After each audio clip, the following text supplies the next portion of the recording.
One of the big mysteries right now is why is UFC 299 so ridiculously stacked when you've got UFC 300 a month later that is in need of some serious help when it comes to some of the matchmaking here. And there was a theory that was floated around in my live stream today that I think could provide true, and that is that the UFC is stacking UFC 299 to convince everyone that Sean O'Malley is a huge draw. So we're going to talk about that in today's video because I think there's some evidence to certainly support that. I also think there's some evidence that works against this. So we're going to get into that today in the video. My name is James Lynch. So I think it's very interesting, right? We're recording this on January 8th. Let's look at this card right now. You've got it headlined by Sean O'Malley and Chito Vera. You got Dustin Poirier and Benoit Saint-Denis as a 5-round co-main event. I mean, this could be a pay-per-view fight, obviously, but it could also be a fight night main event. I mean, this is such a good fight that it's just like crazy that they decided to add this on there. On top of that, you got Gilbert Burns and Jack Della Maddalena, another big marquee fight in the welterweight division. You've got Curtis Blaydes and Jailton Almeida,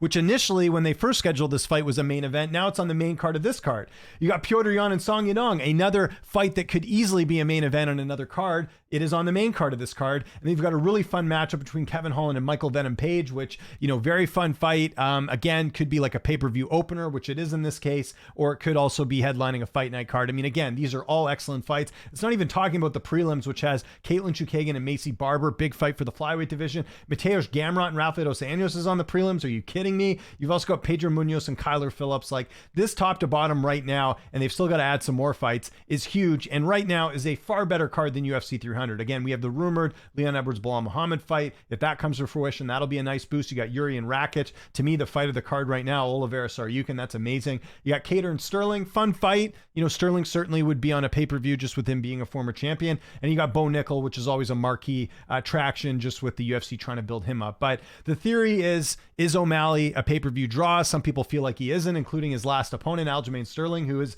come out and talked about how he was shocked by how low the pay-per-view number was for the Sean O'Malley fight. Now, that might have had something to do with him, but it could have also had something to do, as Wayfarer's trying to pull an ad here. Could have also had something to do with the fact that, you know, maybe Sean O'Malley just isn't the draw we all thought he was, right? I know O'Malley's gone on and said things like he's going to be the next McGregor in terms of superstardom. I don't necessarily agree with that, but I don't know if O'Malley's a draw or not. Yes, the pay-per-view numbers were low, but that could have been a variety of reasons. I'm not entirely sure, but it certainly leads to the theory that the reason they are stacking this card so much is because they're trying to convince everyone that O'Malley's a draw. And I think if you look at this card, it certainly makes a lot of sense. Here's another bit of evidence. The fact that O'Malley's fighting Chito Vera. Now, look, I know Corey Sandhagen, injured, can't take a fight right now. You know, I think if most people looked at the rankings and thought who should fight O'Malley next, I think Corey Sandhagen would be one of the leading candidates, but he's injured. So we can toss that out of the window. But what about Merab Dvalishvili? Like, if we're going by actual rankings and wins and losses, Merab should be next for the title. He's now fighting Henry Cejudo. When Merab, you know, the whole thing with Merab was, oh, he wouldn't fight Aljo. He wouldn't fight it. Well, Aljo lost the title. So there's no excuse now. Merab should be getting a shot. He's not. He's fighting Henry Cejudo. Chito Vera's getting the shot. And I get the angle of Chito Vera having the win over Sean O'Malley. That makes sense. Granted, how long ago was that fight? That was a couple of years ago, right? And it was a bit of a weird finish because there was a bit of an injury involved in there. But that fight against Sean O'Malley was back in 2020. So we're talking about close to 4 years ago that fight took place. That's a reason to give him a title shot. Now, look, Chito did win his last fight over Pedro Munoz. It was a close fight. But he also got absolutely dominated in a fight against Corey Sandhagen in the fight prior. I know you look at this and it says split decision, but I thought Corey clearly won that fight, and I don't think Chito was in that fight at all. And I think that kind of showed that Chito's not ready for a title shot, but here he is getting this opportunity. I do wonder if the UFC came together and said, look, like, Sean, we're going to work with you here. Sean, I'm sure, would like to fight Chito Vera and get that loss back as opposed to fighting Merab or someone else.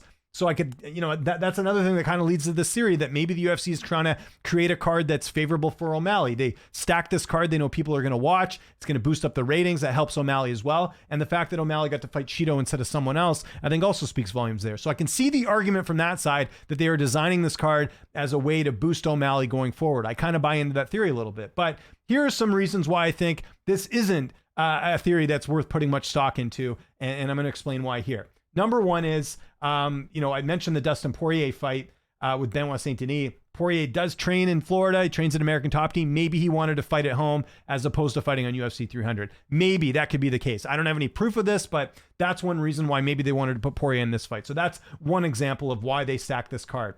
The second thing is, as far as, you know, why this card is stacked than more so right now than UFC 300 is that if you look at the card last year in Miami, right? It was the card with Alex Pereira and Israel Adesanya. That was a pretty good card too. That was one of the better cards last year, right? Look at this event. You had Adesanya and Pereira as the main event. You had Burns again on this card against Masvidal, right? Like fun, two big names, big matchup in the division. You had Rob Font on Adrian Yanez, just an absolutely great stylistic matchup. You had Kevin Holland against Santiago Ponzinibbio. And then we had Christian Rodriguez and Raul Rosas Jr., which if you remember at the time, that was supposed to be a fight to elevate Raul Rosas. He ends up losing. Big shocker there. But Rosas was considered like a big chip for the UFC. So they stacked this card last year too. They even had Gastelum and Curtis on the prelims.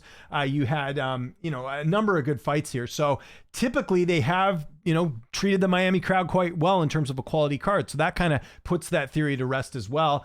And then the other thing too, I got to mention is like, we still have some time for UFC 300. I mean, Dana White himself has come out and said that they're going to, Ariel Helwani's even mentioned that they're going to try something like off the wall to build up this card. And we know typically when it comes to, the numbered cards, that is like the milestone cards, UFC 100, UFC 300, they do like to throw in some throwback fights. Like if you look at UFC 200, and granted, that was also because John Jones got off the card at the last minute, but that card featured Brock Lesnar, right? They pulled him out to take the fight with Mark Hunt. They also pulled out Anderson Silva to fight Cormier.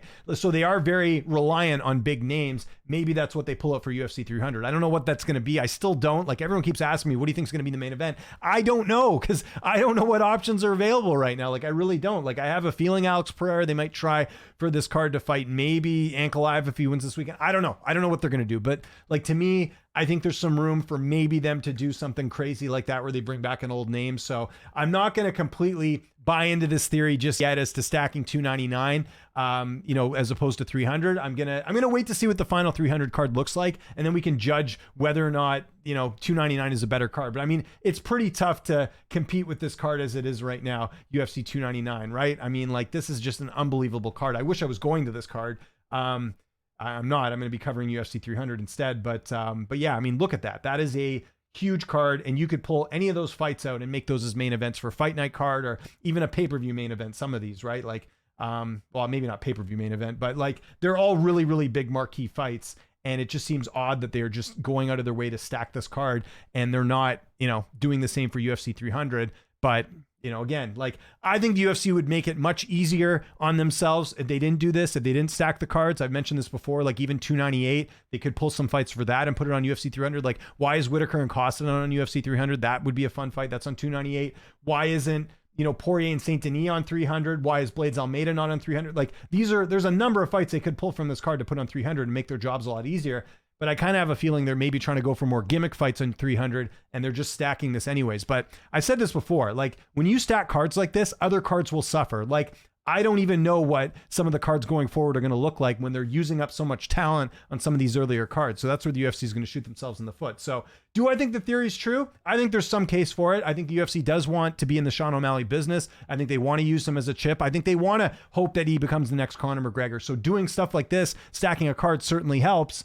And I think there could be a case for it, but I don't know. I want to see how UFC 300 looks before we start judging why they stack 299 so much instead of 300, but I certainly think there's a case for it as well. So I want to know what you guys think in the comment section below. Do you think this is a theory that has any legs on it? Do you think the UFC is trying to build up O'Malley? That's why they're doing this? Or do you think that, you know what?